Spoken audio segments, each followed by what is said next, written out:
Hello everyone, my name is Katherine Bolton and I am a multi-award winning holistic therapist based in Devon, UK.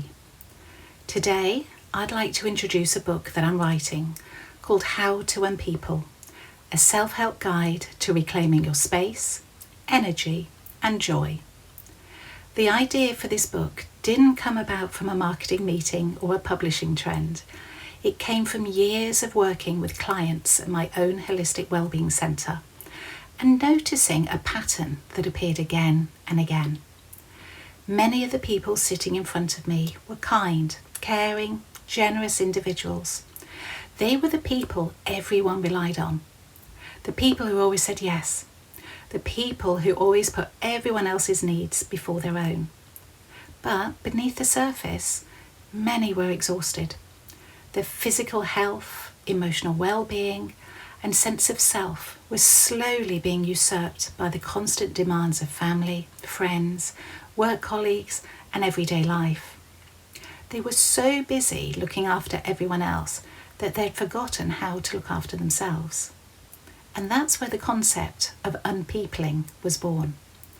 I even created the verb unpeopling to describe the act of temporarily disengaging from the busyness of people in order to benefit your personal space, restore calm, and reclaim joy back into your life. Now, I want to be very clear about something. This book is not about becoming selfish. It is not about cutting people out of your life. And it's certainly not about turning yourself into a hermit. In fact, it's quite the opposite. It's about recognising that when we constantly give our time, energy and attention away, eventually there is very little left for ourselves. Unpeopling gives us permission to step back, to recharge and to reconnect with who we are. Through the 12 chapters of the book, readers are guided through what it means to unpeople, who might benefit from it, and practical ways to begin creating healthier relationships with their time and energy.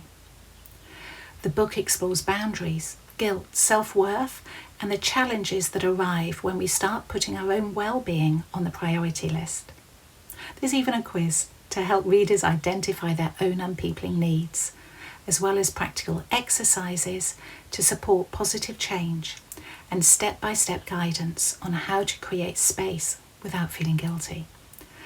I've also included case studies and real-life examples for those situations where unpeopling feels difficult, uncomfortable, or even impossible. Most importantly, the book explores how we can return to the people in our lives with more energy, more patience, and more joy than before.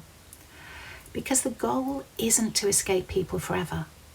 The goal is to create enough space to hear your own voice again. This book is especially for the people pleasers, the carers, the helpers and the fixers. It's for those who are edging closer to burnout, closer than they even realise. The people who keep saying, "I'm fine," when they're anything but. My hope is that How to Unpeople gives readers permission to choose themselves occasionally, without guilt, without shame, and definitely without apology.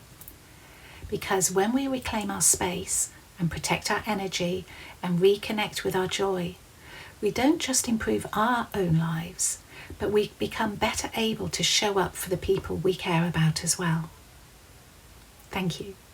I'm Katherine Bolton, and I've been discussing my book, How to Unpeople, a self-help guide to reclaiming your space, energy, and joy. Thank you.